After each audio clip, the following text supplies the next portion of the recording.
இங்கிலாந்தில் இருந்து அவசரமாக நாடு திரும்பிய பயிற்சியாளர் கௌதம் கம்பீர். என்ன நடந்தது? வணக்கம் செய்திப்புணல் நேயர்களே. இங்கிலாந்து நாட்டிற்கு சுற்றுப்பயணம் மேற்கொண்டுள்ள இந்திய கிரிக்கெட் அணியானது அடுத்ததாக இங்கிலாந்து அணிக்கு எதிராக நடைபெற இருக்கும் 5 போட்டிகள் கொண்ட மிகப்பெரிய டெஸ்ட் தொடரில் பங்கேற்று விளையாட இருக்கிறது. இந்தியாவின் கேப்டன் ரோஹித் சர்மா மற்றும் அனுபவ வீரரான விராட் கோலி ஆகியோர் டெஸ்ட் போட்டிகளிலிருந்து ஓய்வு பெற்ற பின்னர் இளம் வீரர்களை கொண்ட அணி முதல் முறையாக இந்த தொடரில் பங்கேற்க இருக்கிறது. இதன் காரணமாக இந்த தொடரின் மீதான எதிர்பார்ப்பு அனைவரது மத்தியிலும் அதிகரித்துள்ளது.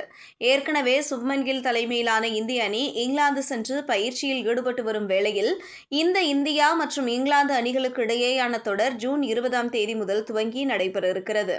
இந்த தொடருக்கான இந்திய அணியுடன் பயணித்த கௌதம் கம்பீர் வீரர்களுக்கு பயிற்சியினை வழங்கி வந்தார். இந்த நிலையில் கடந்த ஜூன் 11ஆம் தேதி அன்று இங்கிலாந்தில் இருந்து வெளியேறிய கௌதம் கம்பீர் அவசரமாக இந்தியா திரும்பியுள்ளதாக ஒரு தகவல் வெளியாகியுள்ளது.